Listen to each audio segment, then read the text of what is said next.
An account takeover, we talked about this in the last webinar, but for those that weren't here, use of stolen credentials is a top action across all incidents and breaches in the Verizon data breach report. 24% of all incidents and breaches use stolen credentials.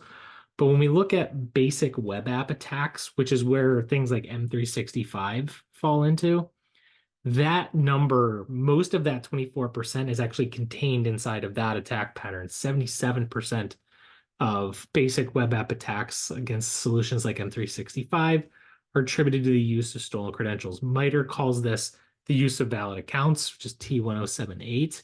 And they basically say adversaries may obtain and abuse credentials of existing accounts as a means of gaining initial access, yada, yada, yada. So account takeover is pretty substantial. So this gets back to like credential hygiene, enforcement of MFA, enforcement of phishing resistant MFA.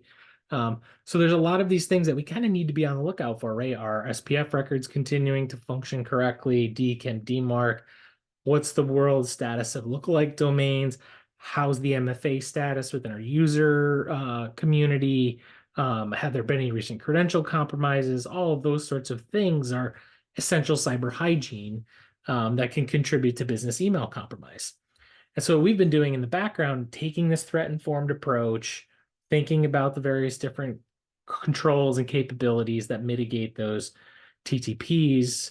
We've actually built those into the Cork risk intelligence platform to tell you when there's an issue with essential hygiene issues that increase the likelihood of our susceptibility to loss for your customers. And so this is a real example of how the Cork platform is looking at essential cyber hygiene and really targeting those attack patterns that have the highest likelihood currently of creating loss, which is primarily ransomware and business email compromise.